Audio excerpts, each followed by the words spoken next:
as he is the teacher, which are Korean. And interesting, along with also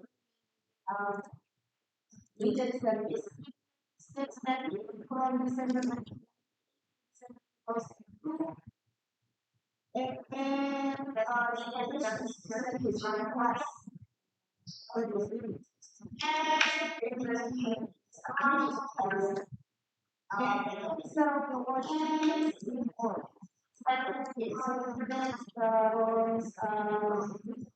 work experience. Okay, so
people on Jar, I heard her asking, where's Ron? Where's Ron? I'm here, and I'm just so happy and honored.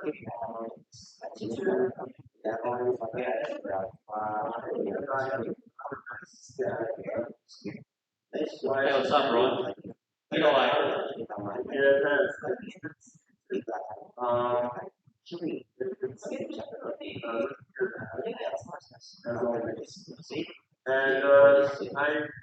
how's my sound?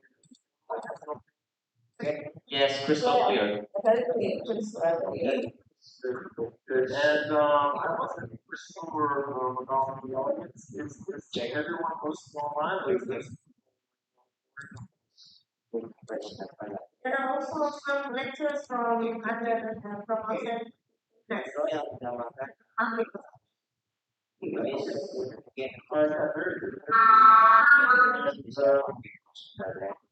Yeah, I have so many this more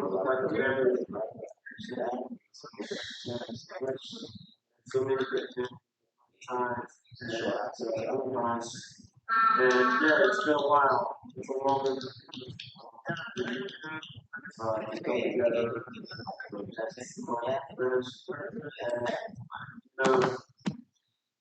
Karmila, you mentioned a lot of my dad.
Next konten gue bakal bikin cara setting ini kali ya untuk kalian jadi terus bakal dicoba.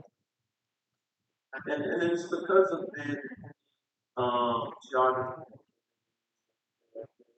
creates these geographies. So there are some Next very konten gue bakal hard bikin cara setting ini kali ya untuk kalian and terus bakal it definitely creates challenges that person the way was helping students to learn to be positive that's something that I noticed when I was in the English department. The faculty takes this very seriously. They're very, my education is not as compared to the faculty the English department. Expertise,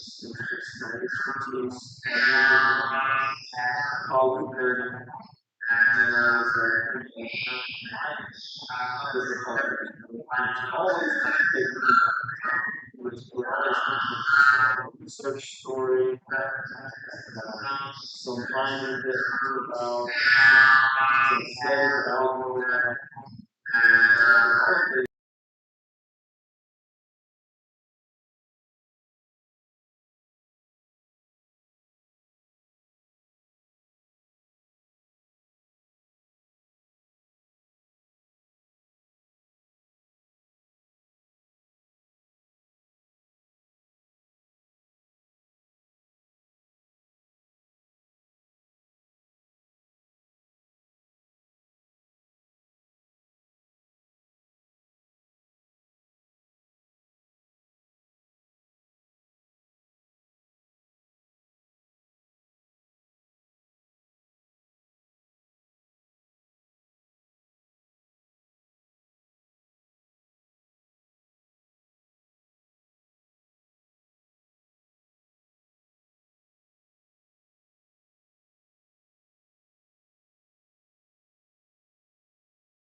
in school, and I think that it should be fanned out to all faculties, to be honest. It is to be a cross-cultural communicator, because to be honest, Indonesia and even in the United States, where we have far less cultures and far less ethnic groups and languages, it's fragile. It's fragile, especially when people now are communicating more online and more in chat groups than they are in person.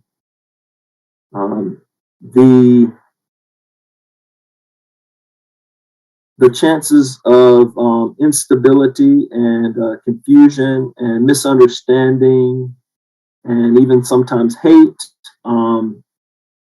are far more, the chances are far more apparent nowadays as people communicate online than they ever were when people actually come together and communicate. So it's very important that we learn to communicate also online and in the chat groups in a way that is respectful and can cross cultures and languages, and we can all have our opinions respected without wanting to be angry at the other position or the other opinion.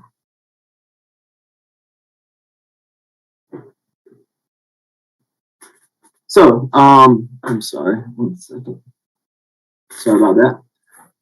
So, and this is just a rhetorical question. I'm not expecting anyone to answer this. But what are some characteristics of a cross-cultural expert? And you guys should be asking me this question, because I consider the faculty at Unhas far more superior in this particular subject than I will ever be.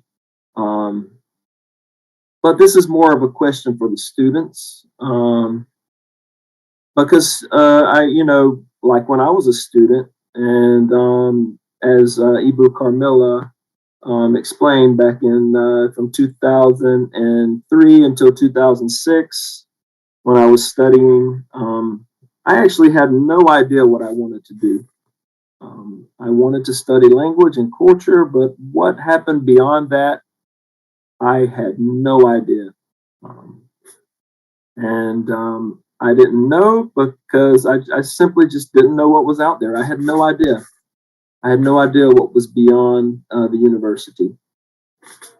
So that brings the question of what can a student do with this expertise?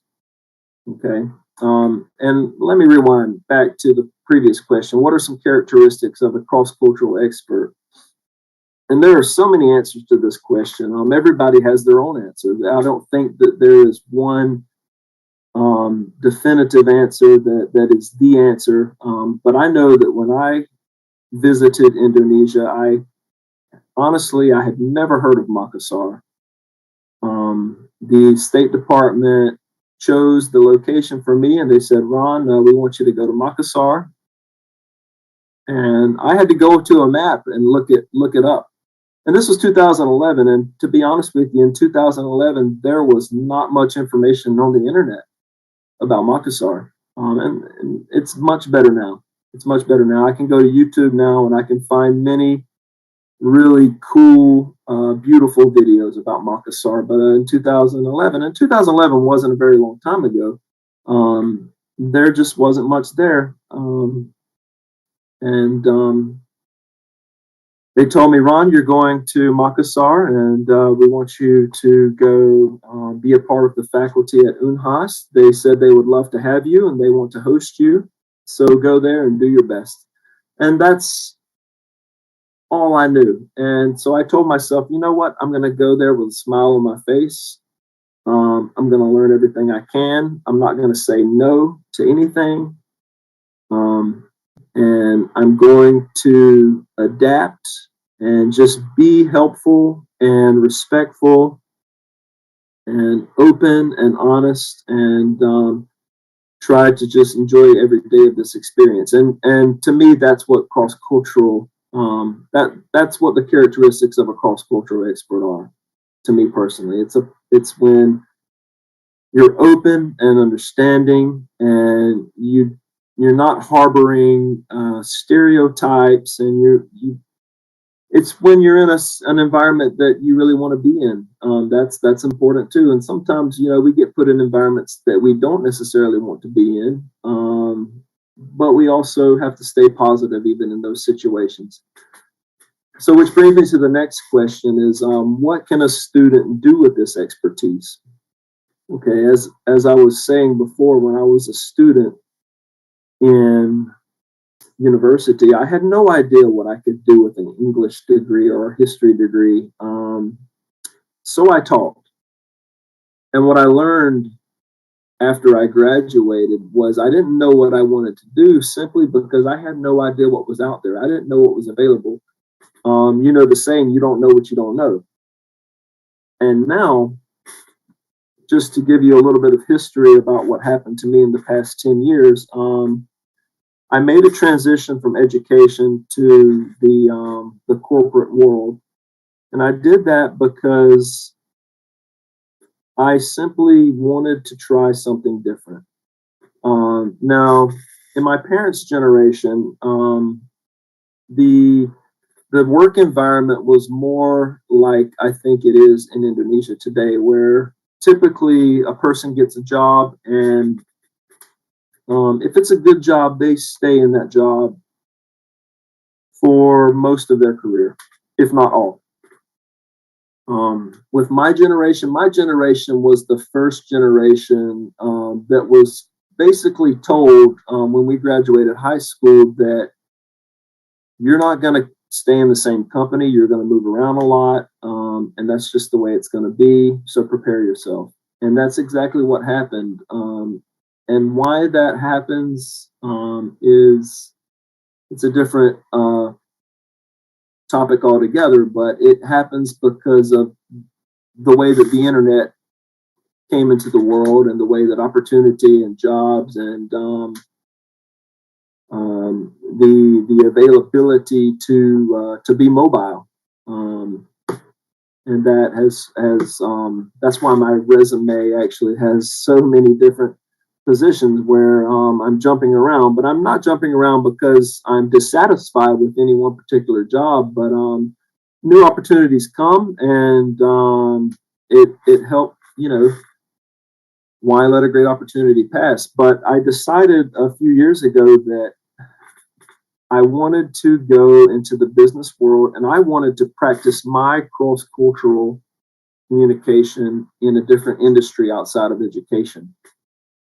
And what I found, and this is going to be very important for all of the students in the audience, there is a high desire for people in the business world, in banking, in finance, in automated logistics, in shipping, in travel, tourism, you name it. There is an extremely high demand for people that are cross-cultural communicators, and people that, like the Power Vice Rector, that have language skills, that can speak French and English, and can also cross some languages within Indonesia. This is a very high valuable skill, and there is absolutely no limit to where it can take a person. Don't limit yourself. Don't be afraid to take an experience that you never thought that you would ever want to do. There's probably many students there that if you ask them, what are you going to do after university? Many will say, probably teach, because it's all they know. Not many will probably say, go work for a corporate banking industry, or I maybe start my own e-commerce company. So there's just so much out there, and so many opportunity for what Unhas is, the faculty is teaching. I believe that it's the most innovative and high demand subject happening right now in Southeast Asia and in Indonesia. And I know that the students there are going to be like I said, the generation that really pushes in Indonesia into the center realm of the world. And it's long overdue. It's long overdue, in my opinion. So let me just continue. Sorry. Okay. So again, what is cross-cultural communication? And again, this definition, there's no one definition for this cross-cultural communication. But to me personally, it's when we interact in an unknown environment. Okay, it's when we're out of our comfort zone. And this can happen within your own country. I mean, when you travel from Makassar up to Toraja, you're in a different culture. The language is different. The situation is a little bit different. The environment is different. You keep going up into to Manado, and again, you're in a different culture. So this doesn't necessarily mean that you travel different countries and you meet people from that have another passport, but it can also even go as deep as changing a job or moving into a new industry, moving into a new school. And frankly speaking, there are people that struggle that they, because of fear or not having the cross-cultural communication skills, just making a job change or moving to a new city or moving into a new industry or to a new school is a challenge that they won't take that challenge. They'll turn it down. And I believe that to each his own. But if you're a person that has this skills, the cross-cultural communication skills to take on these new environments, to move out of your comfort zone, then I believe that it's going to make a person more prosperous and a person more knowledgeable about where they come from, and that's the great thing about travel, whether it's just traveling from Makassar to Kendari or from Makassar to a completely new country. When you go different places and you meet different people, you find out that you actually learn more about your own environment, your own language, your own culture, because now you have something to compare it to. You have something else that's different, so you can actually take a look at your own environment, and it's a very good thing. And again, this is what the department, the English department at Unhas, does so well at preparing students for these challenges. I look on LinkedIn a lot, and I see students from the faculty, the English faculty. They are all over the place. Some are in Australia, some are in Singapore, Jakarta, some are in America, Canada, and it's all because they got the preparation at the department to challenge themselves and to be prepared to get out in the world and cross-cultural communicate, and go experience new countries, new languages, new jobs, new industries, and push themselves. And it's a great thing, and it's great for Indonesia because, again, this is going to be these generations. They're the ones that are going to keep Indonesia unified and a more prosperous country that can get out on the world stage and really take its place on the world stage. Again, something long overdue, in my opinion. Okay. So that was kind of a long-winded introduction, to be honest. Now we're getting into the actual course lesson. And I hope that everyone is still awake at this point. I hope that you guys are drinking some of that wonderful coffee, the best coffee in the world that I miss so much. I can't wait to get back to Indonesia and really take some of that coffee again, kopi, in the wonderful coffee shops. That's something that I miss so much, and I miss lansat. That's my favorite fruit in the world, and I've never seen this fruit anywhere outside of. Honestly, I've never seen it outside of Makassar, because when I traveled Java or Bali or other places, I never saw lansat there. So I don't know if this is just something unique to Makassar, but I can't even explain this fruit to other people from other places. And I miss. Oh man, I miss the durian so much. Durian and lansat. Okay, so that was kind of a long-winded introduction. Oh, and of course coffee.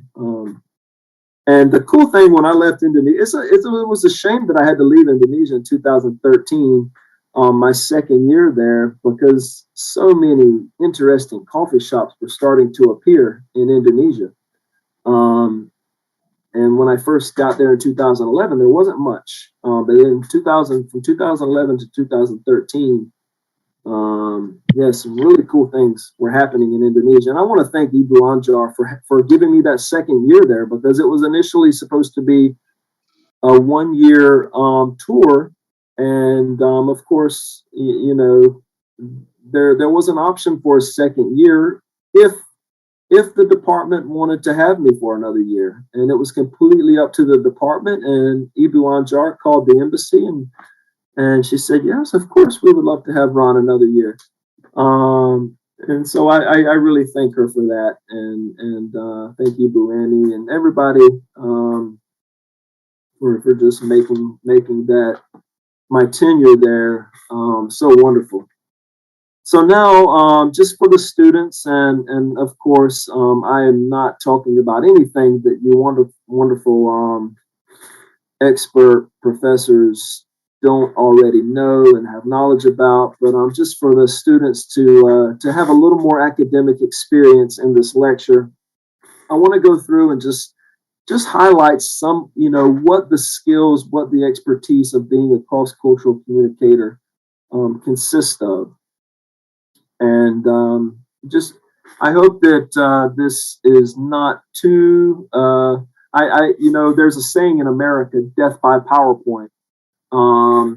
I hope that this is not death by PowerPoint. I hope that I can keep it somewhat engaging while I move along this presentation here. Okay.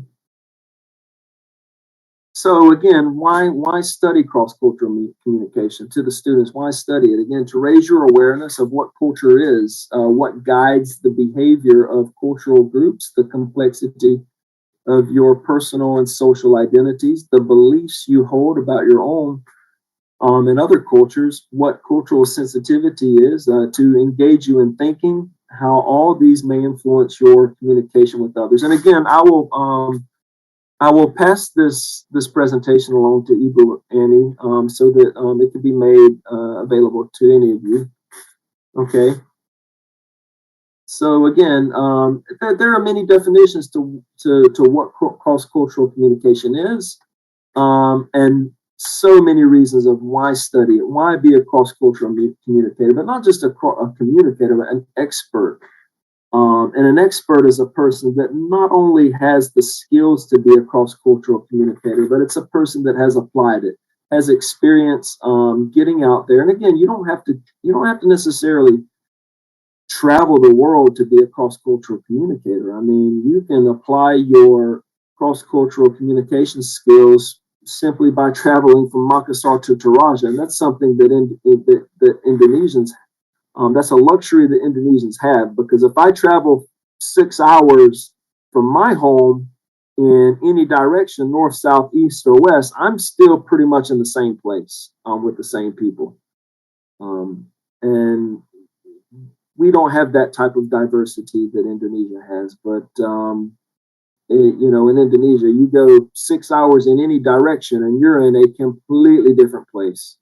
And that's just a unique thing that makes makes Indonesia such a fertile ground for cross-cultural communication, and the expertise that the faculty teaches. Okay, again, the definition of culture.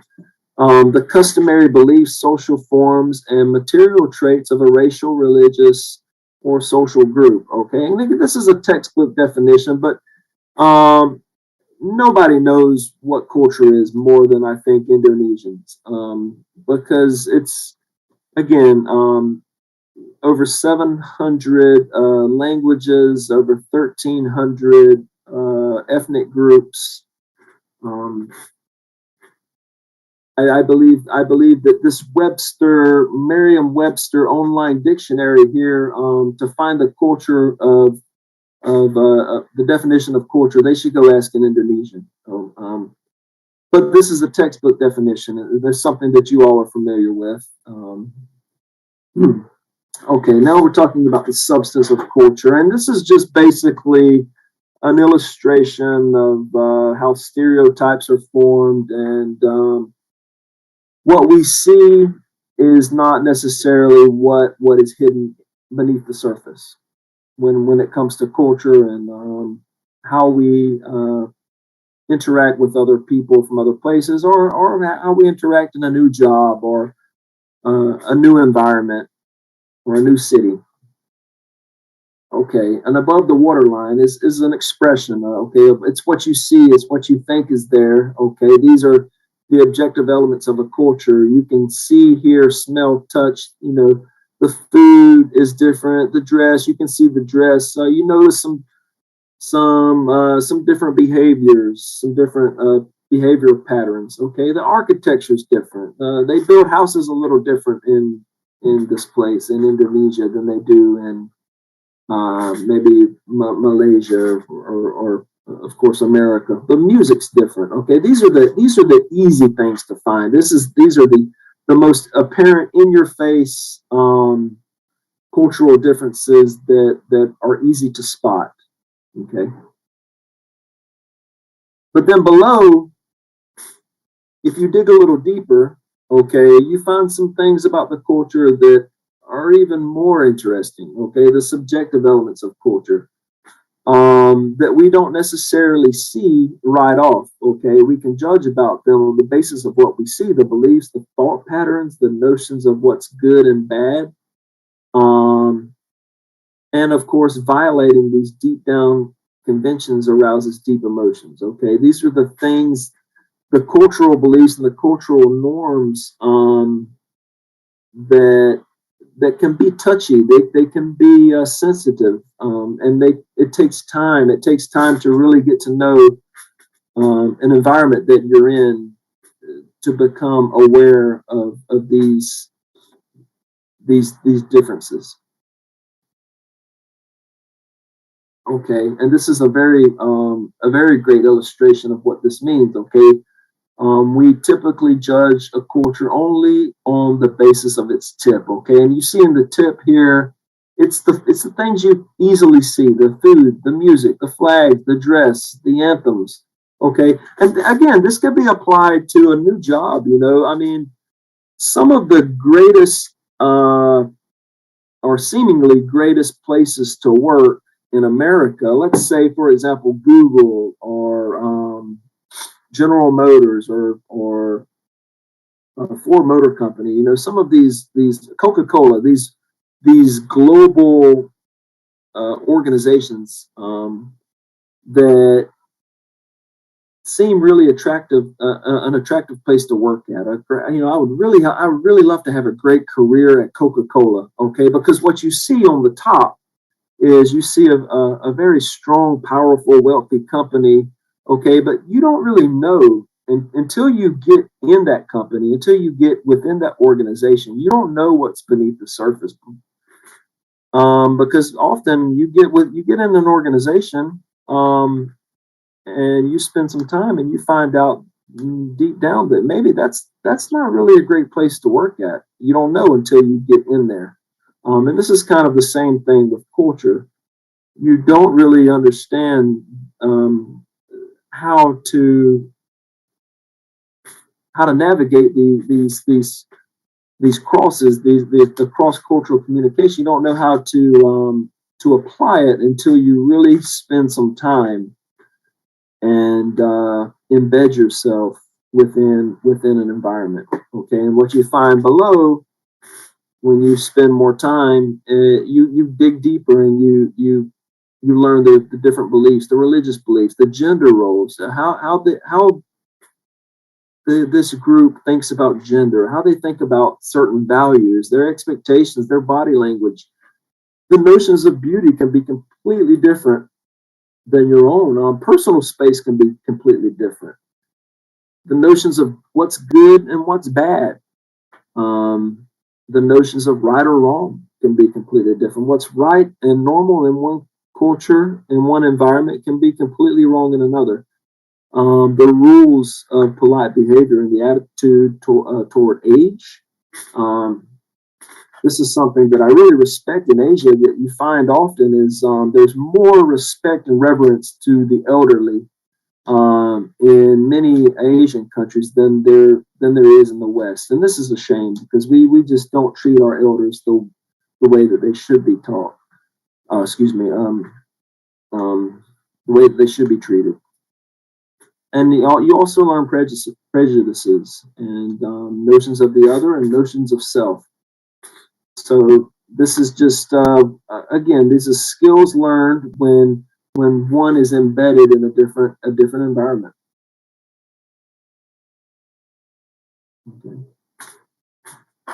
So, and this is just again, a question time, but not really. I mean, I don't expect any questions from anyone. This is sort of a rhetorical question that I'll answer myself. I mean, what will make the greatest impression on a visitor to your own culture? And this is a question that I thought about when I came to Indonesia. I thought to myself, how can I make an impact and make the people there understand me and like me, and how can I be liked? I really thought about that. I really wanted to be liked because I was told before I came to Indonesia that it's important that they like you. They actually told me that in the embassy. They said, Ron, it's very important that they like you, because if someone makes a wrong impression and they're not likable, they're obviously not a good fit for that environment, right? And this applies not just to people going to other countries or cultures. This applies to many environments: the workplace, a job, a school. If a person is not likable and they don't fit in, then they're not going to be really wanted around. To be frank, okay. And is this element the same in other places? Okay, so that's something that I thought about, and it's questions that you ask yourself when you go to a new environment. How can I make a good impression?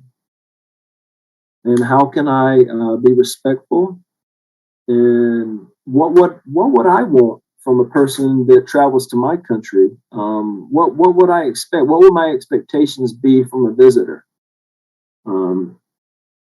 I think in my own opinion, you wouldn't want someone to be completely negative or completely uncomfortable, because you're going to say to yourself, hey, well, if you're that negative and you're that uncomfortable, maybe this is not the place for you. And maybe you should go back home. And that's kind of a cool thing. But yeah, we're all thinking it, right? So I did not want to be negative when I came to Indonesia, and there was nothing to be negative about, to be honest. I mean, everything was just great and warm and welcoming. Okay. So this is just a little illustration of culture and context, how things are not necessarily a straight line. Okay. So every aspect of global communication is influenced by cultural differences. For example, industrialized nations rely heavily on electronic technology and emphasize written messages over oral and face-to-face communication. Okay, this is something that I experienced when I worked in the Middle East in Abu Dhabi. Excuse me. I was used to communicating via email and text, and the Arabs in Abu Dhabi, they're not there yet when it comes to that sort of technological culture.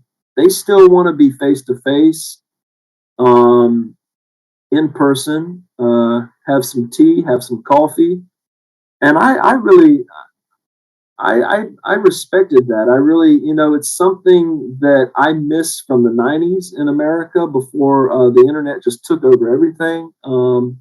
When you could go to someone's home and not even have to call, just show up and have a coffee and talk, and that was a cultural difference that I really was a pleasant cultural difference when I spent time in the Middle East. And it's also like that still in Indonesia too.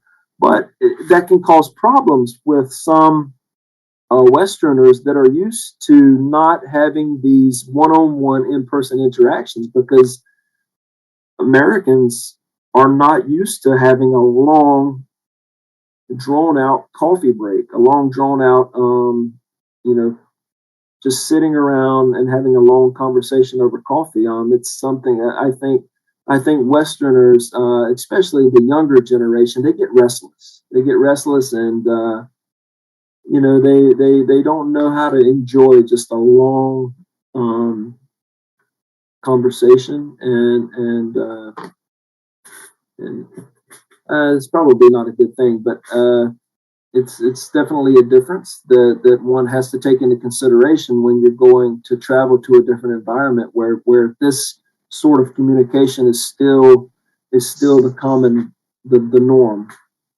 Okay, and again, the examples of these countries like the United States and Canada, these Western countries that people just aren't patient anymore. And it's a shame. However, Japan, which has access to all the latest technology, still relies more on face-to-face communication. So Japan is a bit of an outlier. And in some cultures, personal bonds and informal agreements are far more binding than any formal contact. In others, the meticulous wording of legal documents are viewed as most important. And this is America. You can say what you want to say in America, but when it comes to business, if it's not written down via email or in a legal document, it may as well have not happened. I mean, business doesn't happen with a handshake in America anymore like it used to. And this is again, it's a shame, because years ago, if you gave a man or a woman your word and you shook their hand, then that was a bond. It was almost like a legal document. But nowadays, that is not the case anymore in America. High context cultures leave much of the message unspecified to be understood through what is not said in body language, silences and pauses in relationships and empathy. But low context cultures expect messages to be more explicit and specific. They place more emphasis on sending and receiving accurate messages directly and being precise. So this is, these are just some differences to take into consideration that you find beneath the surface when you really spend time in a country, and really get to understand, or in a new environment, not just another country, but in a new environment.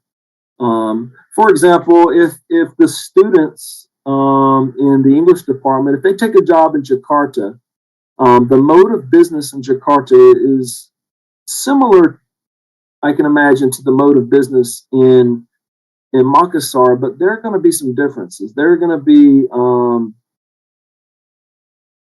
some hurdles, some cultural norms that a person will have to navigate when they move to a city that is just that much faster, and it's that much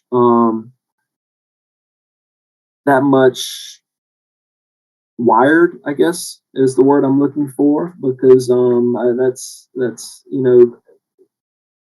Jakarta is a country, is a city that it's really it's moving so fast, maybe a little bit too fast, because I think when Indonesians come into Jakarta from the outside islands, it's just a little too much for them. It's a little too much of a headache, and it's moving too fast, and there's not as much empathy and not as much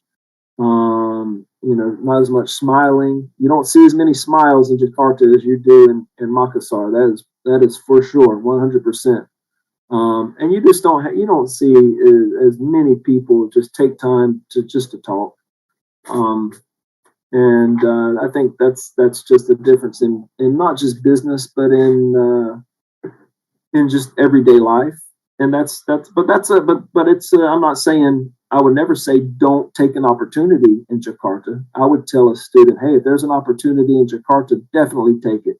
But just understand the differences. I understand there may be some challenges there, and it goes back to that illustration where what you see on the top, you see a bright, shiny city with so many skyscrapers and tall buildings and great jobs. But when you get there inside and you stay a while, what you see underneath, below the surface, are challenges that you maybe didn't expect. But those challenges can be overcome, and they will be overcome, especially with all the expertise that the students learn in the faculty. And once they're overcome and conquered, the sky's the limit. You can really prosper in a place where you overcome the cultural challenges, and that's what it's all about. That's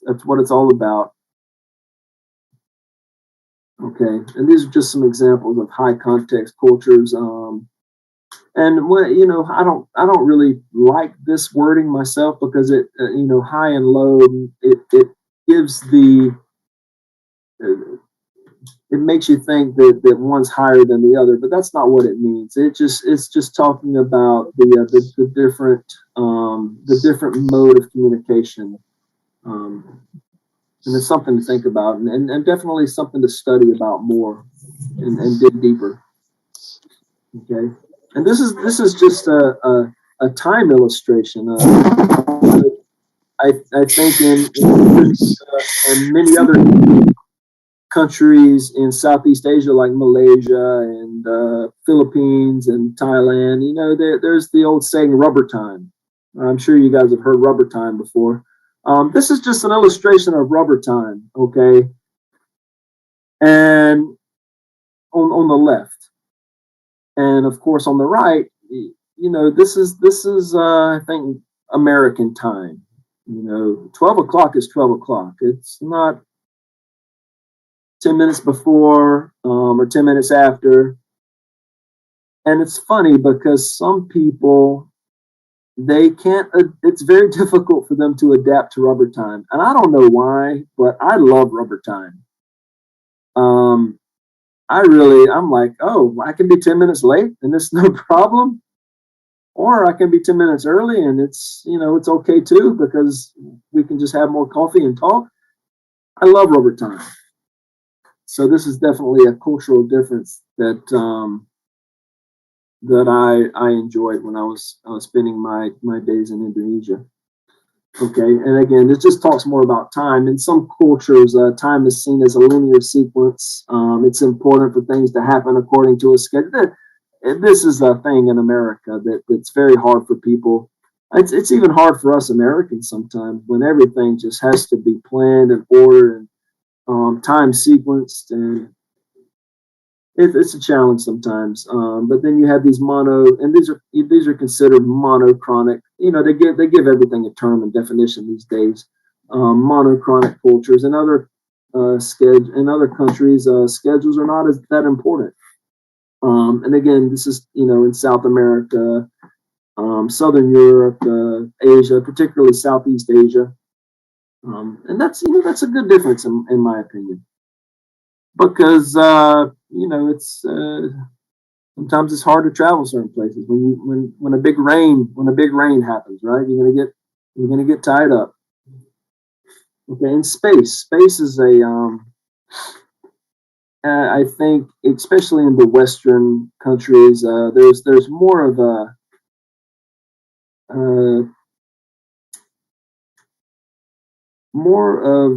I guess, a sensitivity to personal space, whereas in other countries, space is not a big deal. It's and you can say, well, it's just a population thing. And I think that's really what it is. It's a population thing. So but it's a difference. It's a cultural difference. Okay, and this is just a question. Again, nobody is expected to answer this question, but just something to think about. What distance do you feel comfortable with when greeting people? And when I lived in the Middle East, the Arabs, everybody kind of eats out of the same dish. Grabs the same food, and that's okay. That's fine. And to a Westerner, many people are offended by seeing that. I don't know why they would be offended. I think that a good cross-cultural expert should never be offended by another culture, another cultural difference. I think that's the biggest mistake that one can have when not just traveling to other countries, but going into a new environment. When a person is personally offended by the norms of another environment. Okay. And again, the other question is, if other people being late is likely to make you experience negative emotions. I think that some business people in America would have a negative emotion when it comes to being late, but this is another reason why I would love to get back to Indonesia, where I can be late. It won't be a big problem. Okay. And another question: do you prefer to talk to people in person, or do you prefer to text? I mean, and this is a generational thing. I guarantee you, if you ask people from maybe my generation, we would all prefer to talk face to face, person to person. But the younger generation, I suspect they may, many of them may answer with a preference for text messages or chatting, and that's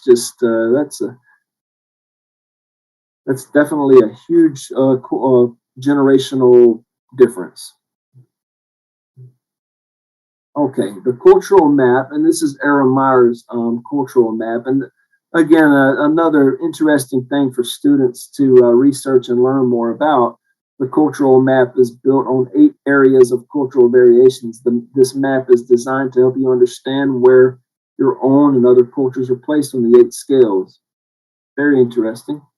The first one is communicating low context versus high context. Okay. And again, I don't want to have death by PowerPoint, so I won't spend too much time on this. The second is different cultures give and decode feedback in different ways. Okay.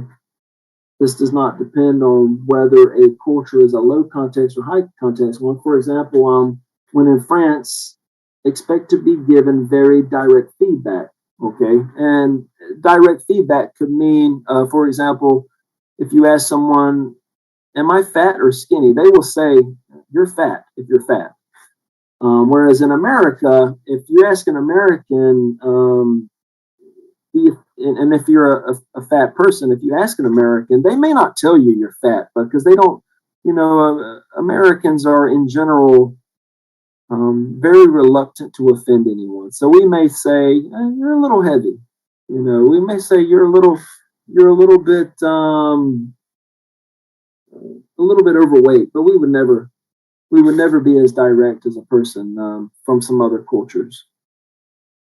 Okay, number 3, the 2 types of building your argumentation to persuade someone are again culturally bound. The principles first type means providing the whole picture. Okay, the application first type means outlining what has to be done in detail and later providing the background. For example, in Western cultures, first explain what has to be done in concrete details, whereas in Asian cultures, you start with the background information first.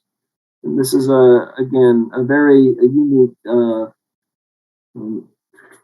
part of this whole diagram. And number 4, egalitarian versus hierarchical cultures vary according to power distance, which also affects leadership, hierarchy, and power. Okay, if you're in an egalitarian culture, for example, North American, you can disagree with your superiors, whereas when you're in Asian countries, you don't, especially in public, have disagreements with your superiors. These are more hierarchical, and it's definitely a very important cultural difference to understand, especially when a person from Asia goes to America and sees a subordinate actually fighting with their boss. This happens sometimes. You know, having a spout, an argument with their boss, and then the next day they come back to work and everything's fine, like it never happened. That's a very odd cultural difference, I think, for Asians when they come to America, and it happens often here. It's very interesting. Okay, number 5 is consensual versus top-down. In most egalitarian cultures, like America, expect consensual decision making. Consensual means that it's a group decision. This is also a difference in the business world. When you have a boss, ask the group, "Hey guys, I'm thinking about trying something different. What does everybody think?" Whereas in more hierarchical cultures, top-down decision making happens where the boss makes a choice and it goes down to everybody else, and that's the way it is. This is definitely one of these cultural groupings that is very interesting. Okay, and number 6, task-based versus relationship-based. In Germany and the Netherlands, for example, expect task-based trust. This means that your confidence in someone else's abilities to do a job or perform a task is created through having worked together. So you don't necessarily know how competent a person is until you've spent time working with them. Whereas in China or Brazil or India, you expect a relationship-based trust, okay?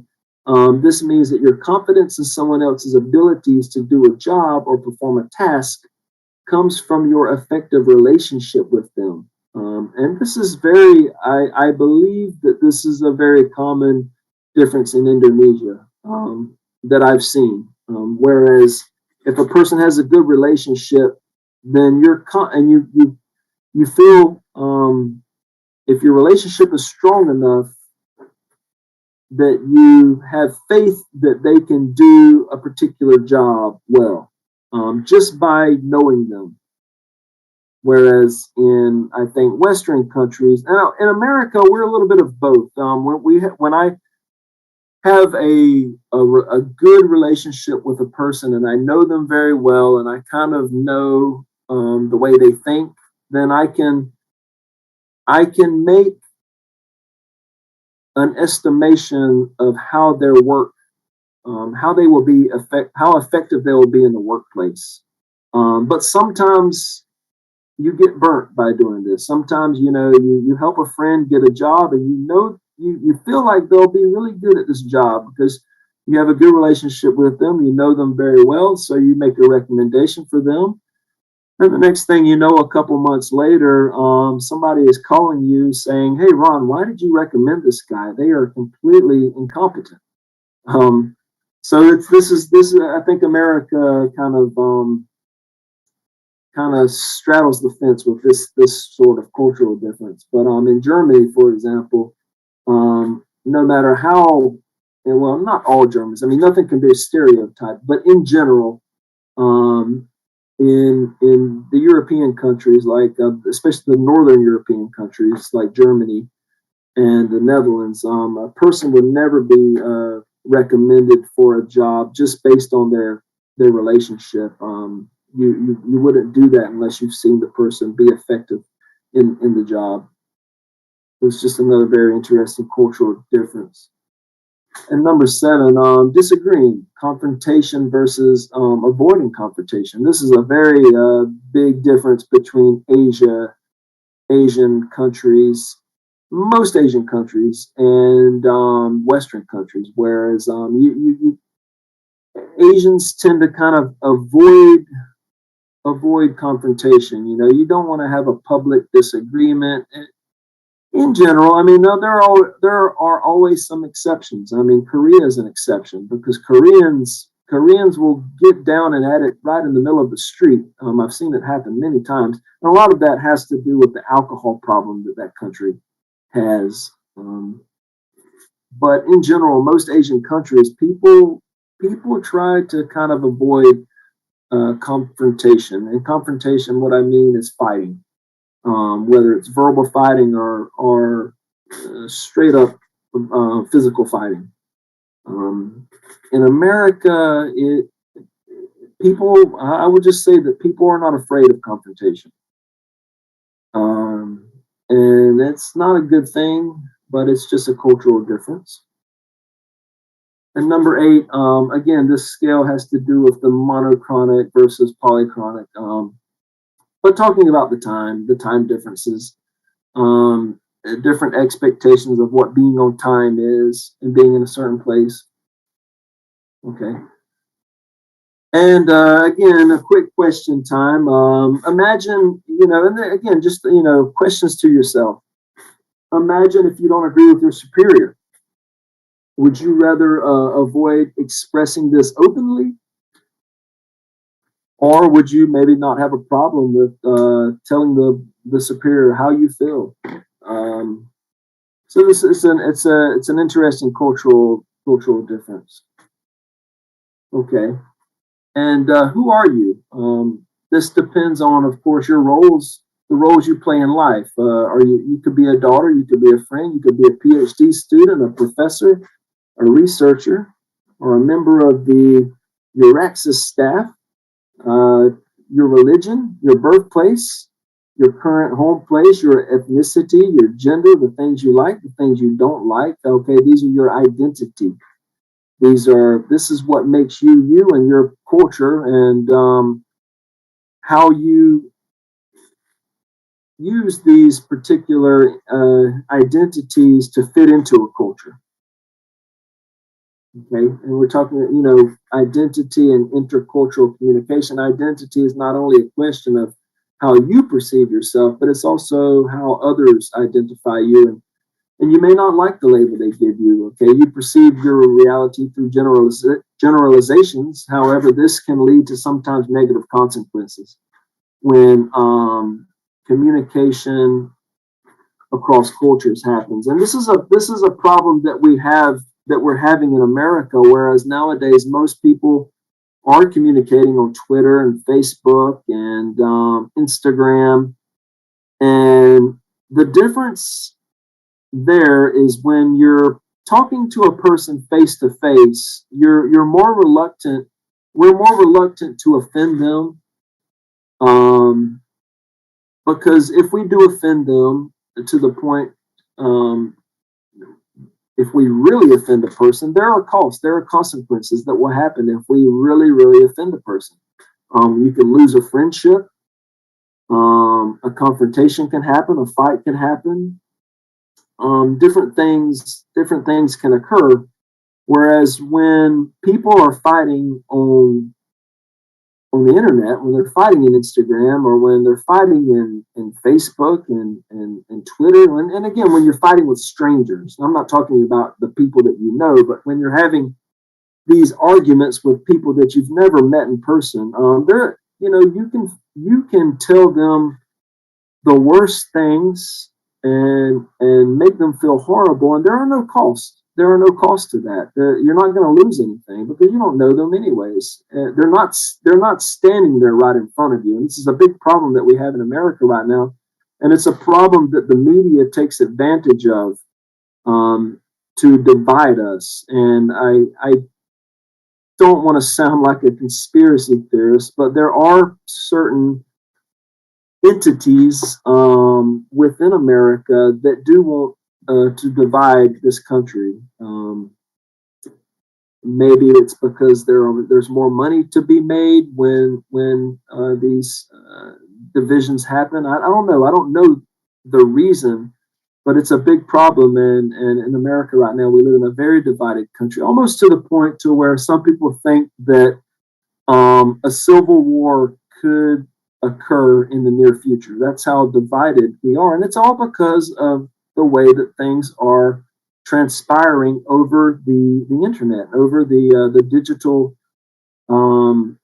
digital communication apparatus that we live in, the Twitter and the Facebook and the Instagram and these the media, the way the media takes advantage of these divisions. And this is something that I hope never happens in Indonesia, because if it can happen in America, where we have way less languages and way less ethnic groups than Indonesia does, if it can happen here, it can surely happen in Indonesia.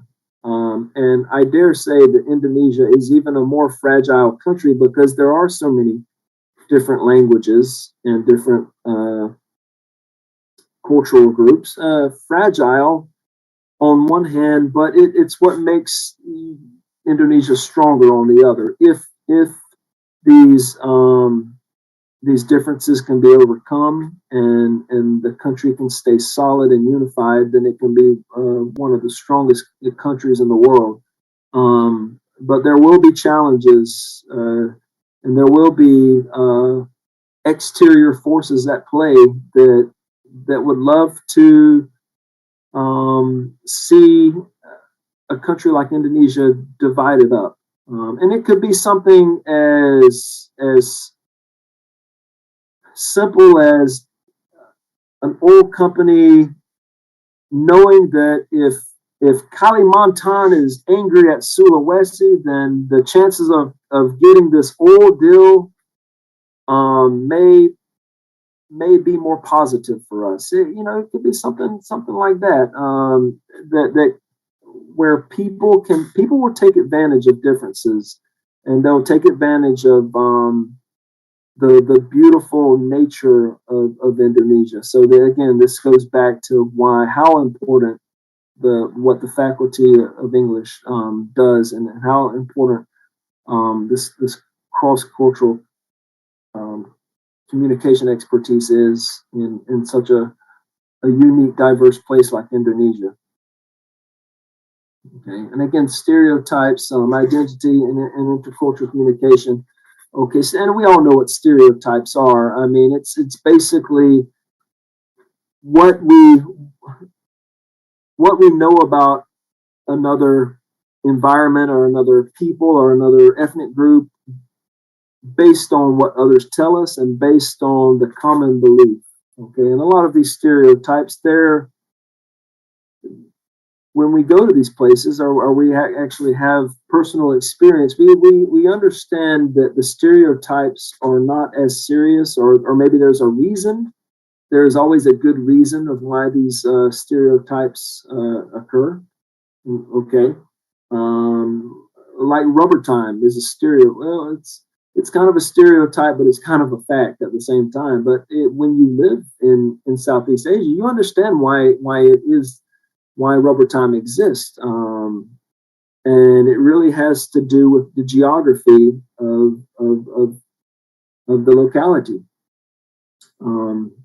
But they basically consist of the shared beliefs or thoughts about a particular human group, usually in terms of behavior and habits.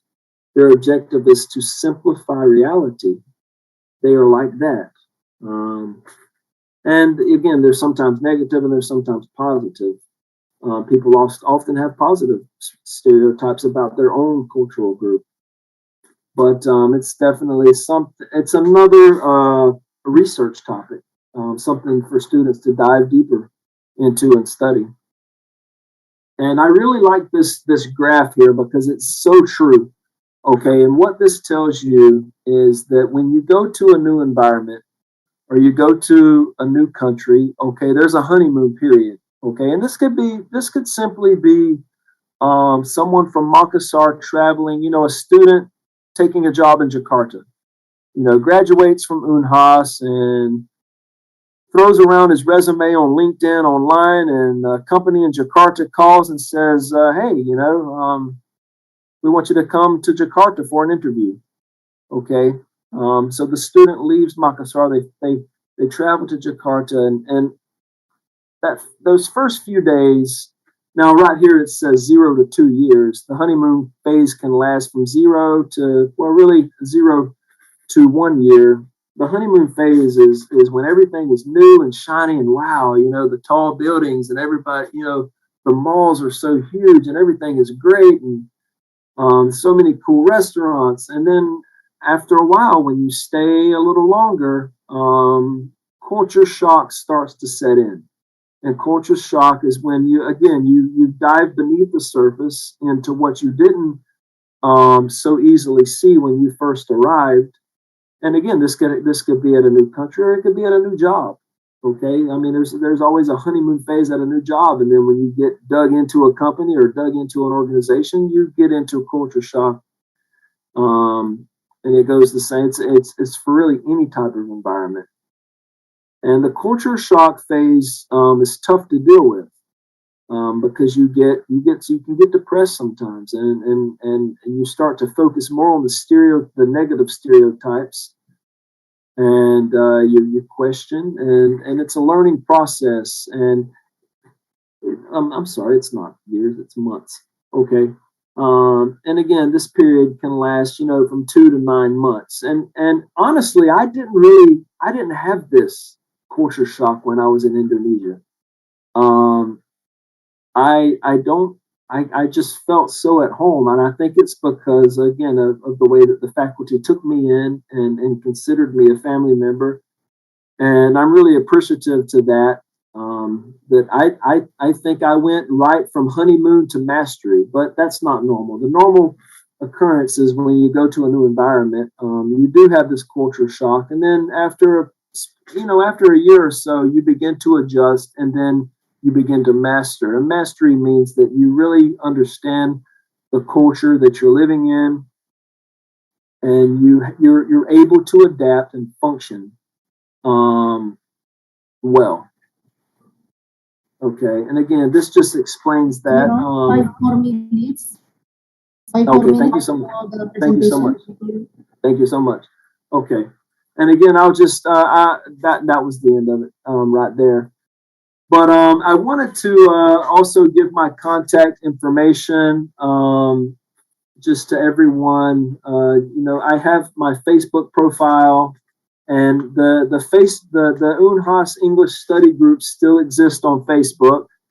And I'm also on Getter, which is it's a new platform similar to Twitter that I love to communicate on. And there's one that I forgot. I forgot to post my LinkedIn, but I would also like to share my LinkedIn profile to the faculty and all the students. So I forgot to write that on there, but I'll write it on there and then I'll send it to Ibrahim. Or if you can just let me in the slideshow, and I can write it in there real quick so everyone can write my LinkedIn down.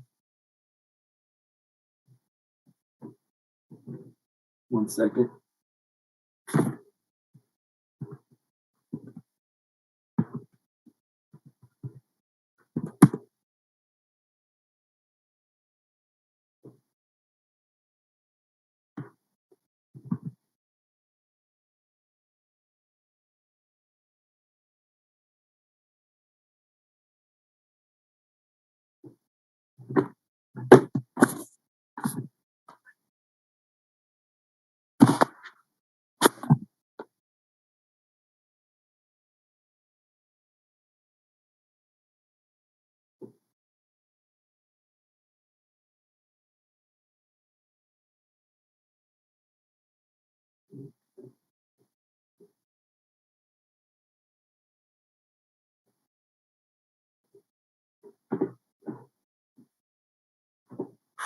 Okay, let me share one more time. I apologize.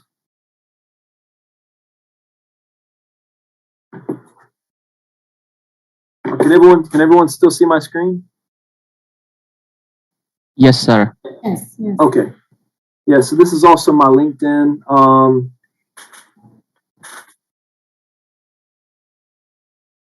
So again, I don't want to go over the time, but I just I'm so appreciative of it. It's been an honor to just communicate with so many wonderful people and share our differences and learn about each other.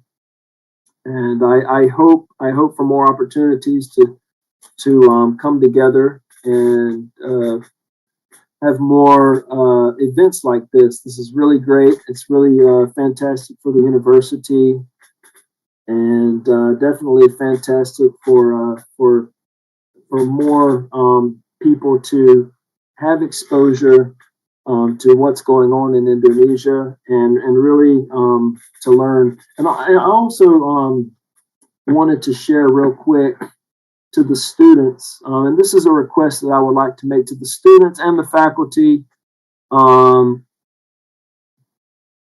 If everybody can, upload more videos about Indonesia, about the culture, about the people, what's going on, the lectures, because again, the world needs to know more about Indonesia, and just getting the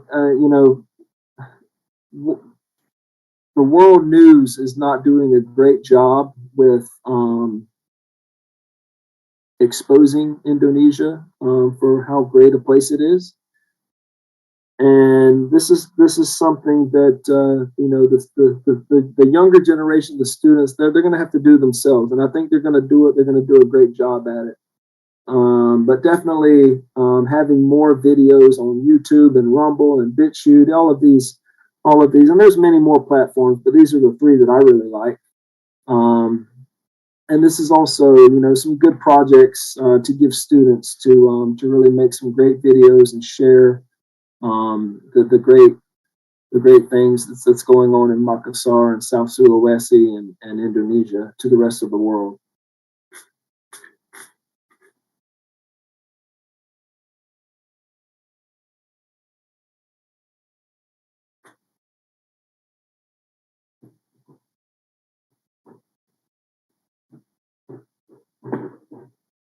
So with that, I would like to pass the sharing of the screen back to I guess Dayak. Did I pass it back to you? You can pass it back to the moderator, Ibu Karmila. Okay, let me figure out how to do that. All good, Ron. What's that? Oh, stop share. There we go. Yep. All right. Sorry about that, guys. I'm not always the most technically proficient person myself.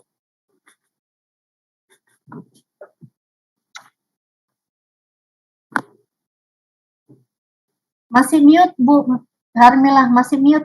Yeah, thank you very much, Ron, for giving the very excellent presentation to all of us.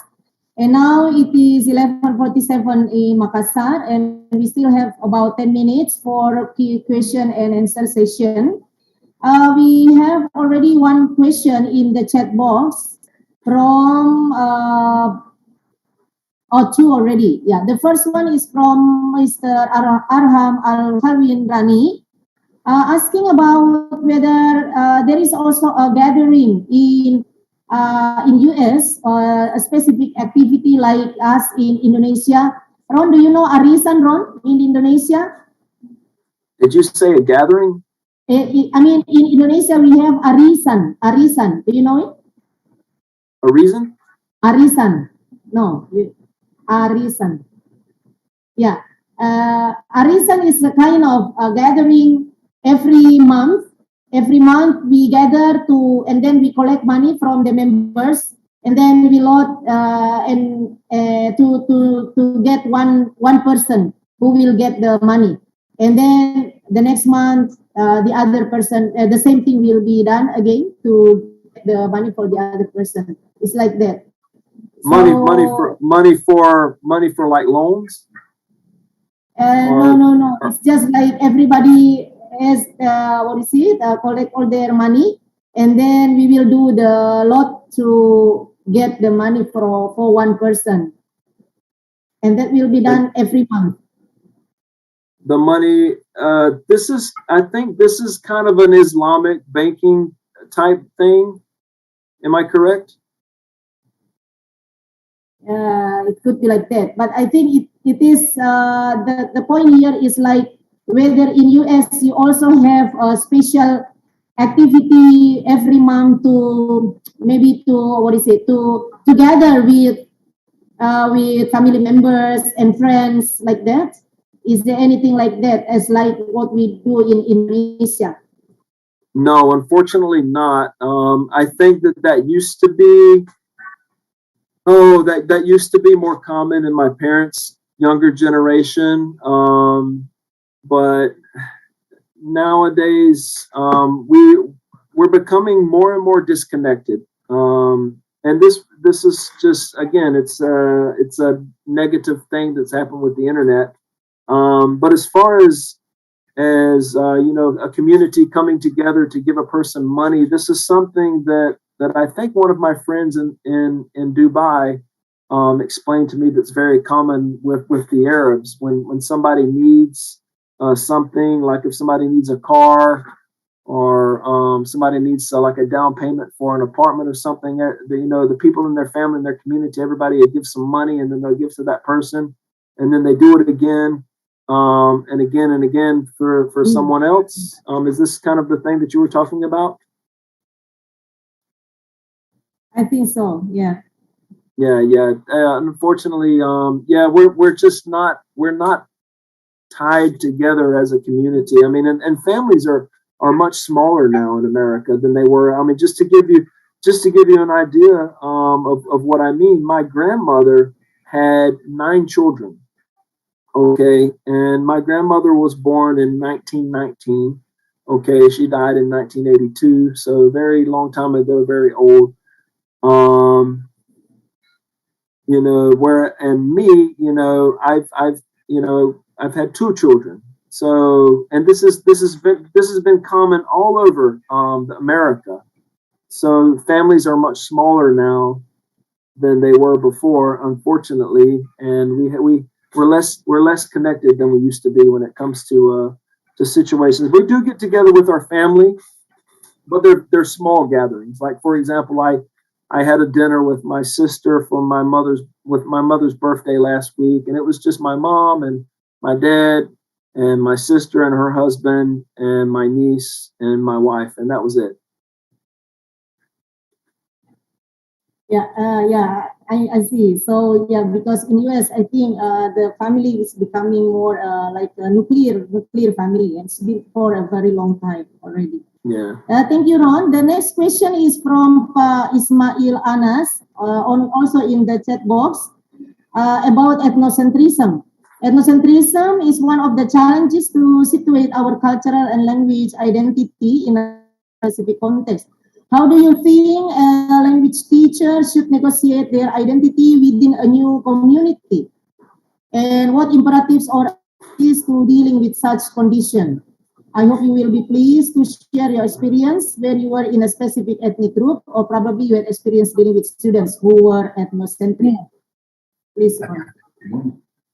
Yeah, I think that if someone should be proud of their culture. If they're proud and they're happy, and they're proud of where they come from and they love their home, then that should be expressed. And I don't believe that's it can be misconstrued as ethnocentrism. Like I can tell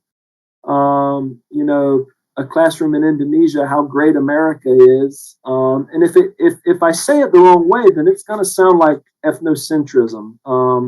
But if I say it in a way that is sensitive, then then it's not going to sound like ethnocentrism. It's just going to sound like, you know, I'm proud of my home. I love my home. We have problems. Obviously, we're not perfect. And sometimes the international media says things about my country that are not true, or they're half truths, which means that it's maybe true in one particular place, but it's not true for the whole country. And this is very common. But I believe that you know, being proud of where you're from and expressing that can sometimes be misconstrued as ethnocentrism. And I know that that's a big problem in Indonesia, with like the Javanese and you know, the more dominant cultures. We have these problems in some situations in America too. We have racial, you know, ethnocentrism in terms of race, and we have it in terms of culture too. And it's a touchy subject. It's a touchy thing here in America. I'm not going to say that it's easy. It's not easy, especially when you have a diverse classroom, a very diverse classroom. Especially, you know, if there's a classroom with many black kids and the teacher is white, nowadays the white teacher has to be very careful of how the lesson has come across, much more careful than 15, 20 years ago, because now we live in America, we live in an era of what is referred to as hypersensitivity. This means that people nowadays are way more sensitive than they were, you know, even 5 or 10 years ago, in terms of their race and their gender and their sexuality, and any people are offended by anything nowadays. So it's almost so hypersensitive that it's difficult for teachers to even teach, and that's a big problem that we're having in America right now. And I hope that Indonesia never becomes as hypersensitive as we have become recently in America. Yeah.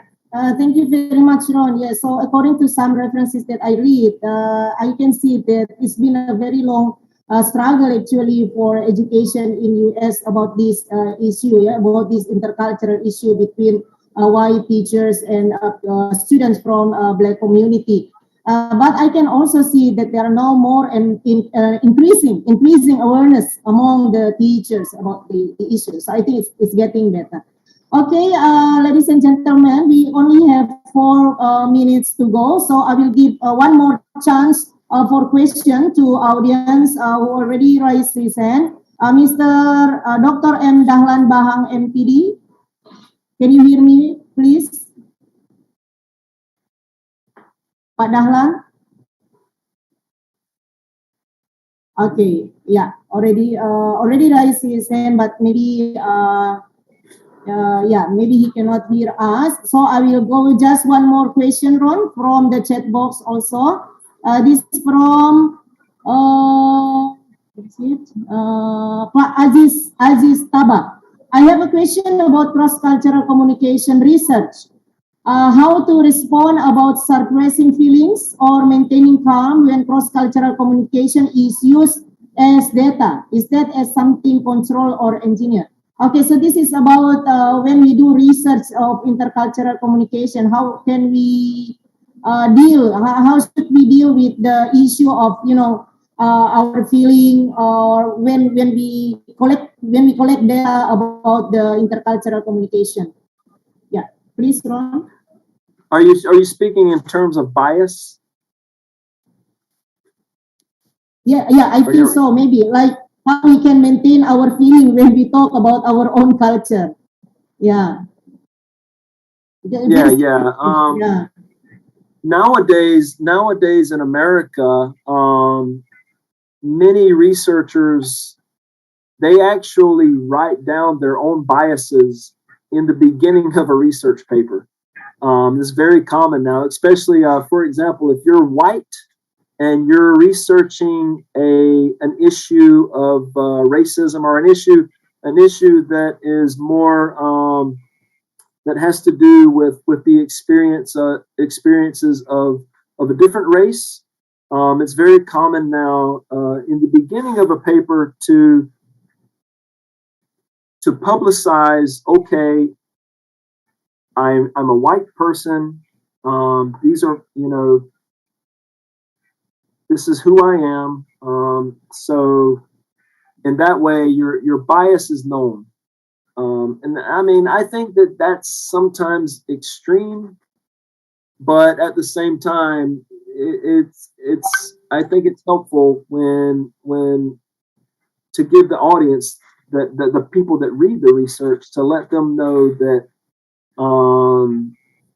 this is a person from outside of the culture, and their perspectives are perspectives from the outside.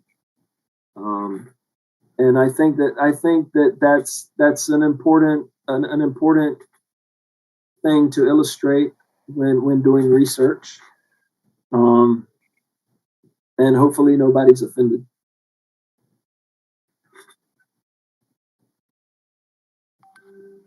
Okay. All right. Thank you very much, Ron, for all the answers. So, ladies and gentlemen, that's the presentation from Mr. Ron, and also the questions and also the answers from him. So I should end this presentation and also the question and answer session. Before I give this floor to the Master of Ceremony, I would like to read a comment from Ibu Anjar. From Ibu Anjar, Ron, in the chat box. It's written English there, but actually it's from Ibu Anjar. Ron, I will not ask you question because I agree with all you have presented. I want to say that your cross-cultural communication worked very well when you work with us at the Language Center. Unhas for 20 months, yeah? You were accepted everywhere because you can adjust with our culture. Hope you can visit Makassar again, inshallah. And Ibu Anjar will serve you with one of your favorite food, which is chicken yellow gravy. Oh yeah, I miss that so much. Yeah, thank you very much. Thank you very much, Ibu Anjar, for giving such a beautiful comment. Yeah, and also Ron, thank you very much for this very excellent presentation. Yeah, okay, I will give the floor again to Master of Ceremony, Pak Dayat, please. Yes, ma'am. Thank you so much for the opportunity. And Ron, thank you so much for having your time and giving more insight about the cross-cultural communication. And I still remember when I was still a student in 2012 or 2013, you also invited us to celebrate the Earth Day, in which we cleaned the campus at the time. And after that, you invited us to eat pizza together. Some of my friends in my academic year also send their best regards to you, and they do remember you, by the way. So yeah, they send their best regards to you as well. Okay. Yeah, Ron. Thank you so much. And dear everyone, before we give the opportunity to Ibu Nasmilah to give the closing statement for this event, I would like to say that about the certificate, and the attendance list.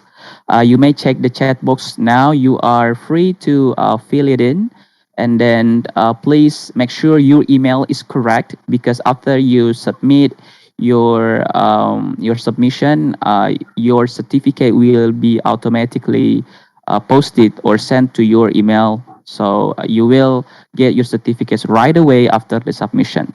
So feel free to check the link in the chat box of the Zoom.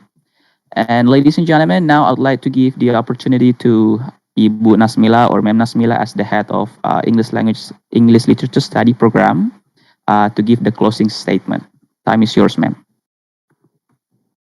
Okay, thank you very much indeed. Again, Wow, Ron, it was such an outstanding presentation. I believe that everybody learned a lot from this. I also have to thank you for being here because we are having a reunion actually. As you said, I was very touched because you said you're coming back to your family. That is, culturally, that is, something very meaningful. And I think everybody agrees that you are becoming an Indonesian already because you like Indonesian food. As Ibu Anjar said, she's going to serve you with this specific, a very unique cuisine of Indonesia, of South Sulawesi, I think. Hopefully you will be back here sometime in the future. And we expect that we, again, can share together, can share expertise in cross-cultural communication. So thank you very much indeed once again. Also to all the participants, all the distinguished guests, all the lecturers who have participated in this public lecture. Your attendance is very highly valued, and we hope that we will again have another public lecture in the near future, and we all learn very positive things from this. Okay, so allow me now to officially close this public lecture by reciting Alhamdulillahirabbil alamin. Assalamualaikum warahmatullahi wabarakatuh. Alhamdulillahirrahmanirrahim. Waalaikumsalam warahmatullahi wabarakatuh. Thank you so much, ma'am. And dear participants, before you leave our Zoom, and it is better to have the documentation for the memories, and it will be in my count. Surprisingly, there are 9 to 10 pages here, so I will count it like 10 times. So please stay in your place while I am counting and taking the picture fast. Okay. Page 1, 3, 2, 1. Okay, next. Please activate your camera if you don't mind, everyone. 3, 2, 1. May I say one thing real quick? Yes, please, Ron. Yes, I'm sorry. please. For those of you that if you had a question and I didn't get it to, please contact me on the contact information that I sent out, and I'll answer your question online. Okay, thanks, Ron. So I will continue to take the photo of us, the screenshot. 3, 2, 1. Next. 3, 2, 1. Next. 3, 2, 1. 2 more. 3, 2, 1. One more. 3, 2, 1. Okay, all done. So thank you so much, everyone. And feel free to join our next session, our academic forum public lecture in the next time. And again, I would like to thank Pak Mardiadi as the representative of the Dean to give the welcoming speech, Ibu Nasmilah as the head of the ELSP, and also we have Ibu Karmila for having her time to be the moderator, and of course our special thanks to Ron, Garren to be back to us again to give the more insight and knowledge and information about the cross-cultural communication. It is very great. It is very we are really having fun to I do enjoy your presentation as well, Ron, and it is fun to see you again explaining, giving a lecture, and I hope you find and stay healthy there, Ron. Okay. I think there is something that is going to be said by ma'am. Any, please. I think we have a certificate presentation for Ron. Oh, yes. Okay. So, is that Ibu Dila will be the one who is showing the certificate to Ron, or?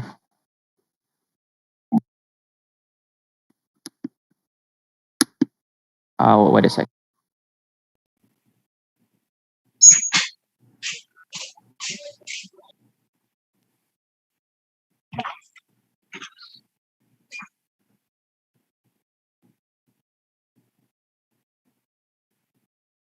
It's in Future Leader group, Pak Dayat.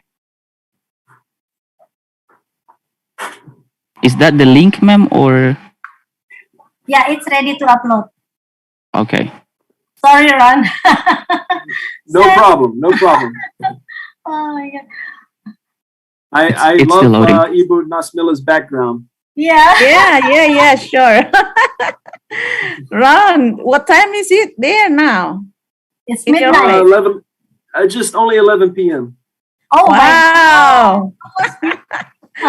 Not bad. very late already. No, the night's still young. Oh, I know. Almost sleeping time. Good on you. Okay. Hmm. Our team was so amazed and they forgot to prepare that very important thing. We are so amazed listening to your presentation. No problem. Is it ready, So- guys? Sorry. Not yet, ma'am. Are you uploading the certificate to the group?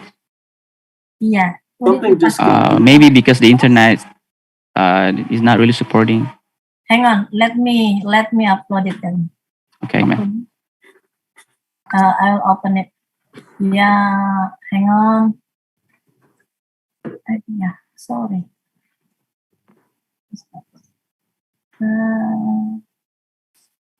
Have you uploaded on the chat box? It is the one that you upload is the what is it? Attendance list. Yes, that's for participants as well, ma'am. When they have done submitting the attendance list, they will be automatically get their certificate. Oh, okay. I mean, have you uploaded the link for the especially for Ron? Not yet, ma'am. Let me try.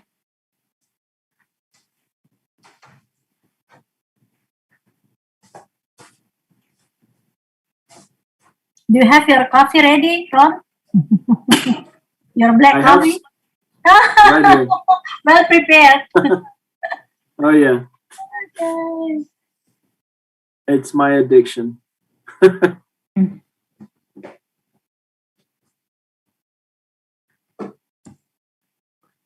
We are so proud that though actually our target audience are the undergraduate students, but we have lots of colleagues from other universities, like from UNM, Universitas Negeri Makassar, the one in Okay. Jalan Petarani, yeah, and then from Ratang, from Gorontalo, and we also have lecturers from other places who haven't taught us the institution. Yeah, but we have who is it? Pak Asis Tabab, Pak Dr. Dahlan yang tadi ya, Pak Sam Hermansyah from UMS Rapang, Pak Arham also from graduated from S3 ILS FIB Unhas. And now he's in Mamuju. Yeah, and now in Mamuju. Oh wow, wow. Yeah, we have our alumni also from UNM, Arin Junaidi, Kendari also.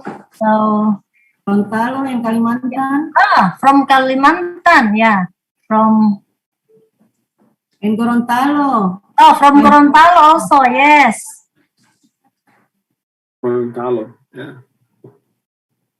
221 participants.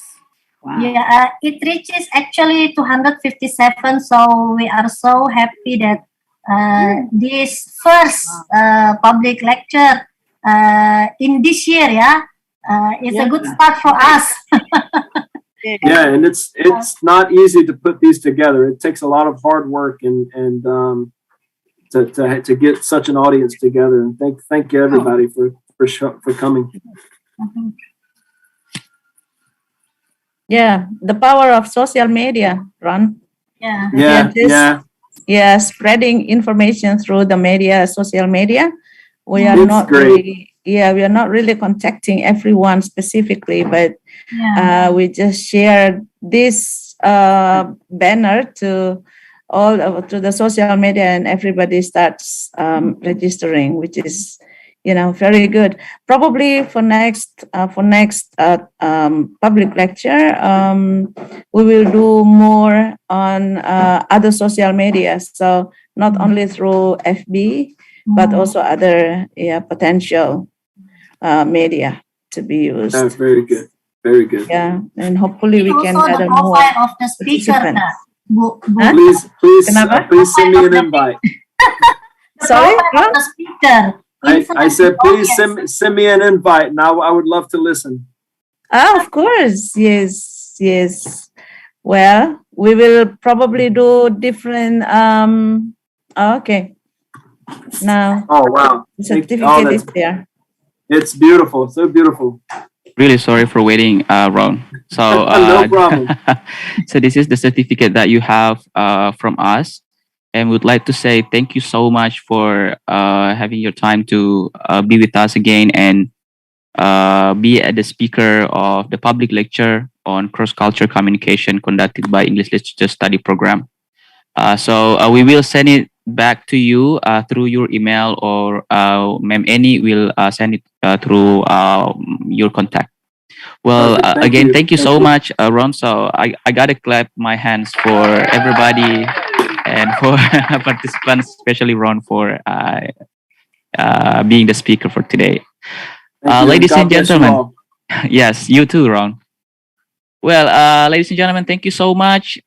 This is the end of our event for today, and looking forward to having you in the next academic or public lecture from English Literature Study Program.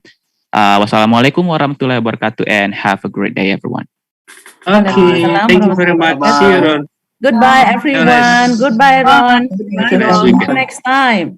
I'm leaving Next now. time. Yeah. Bye. Please come again to Makassar, Ron, and having pizza Yes, together. You're waiting. I think he's leaving. Okay. Okay. Thank you, ma'am. Thank you. Bye. Thanks, everyone. Great job, everyone. Thank you. Leaving ya. Yeah, ma'am.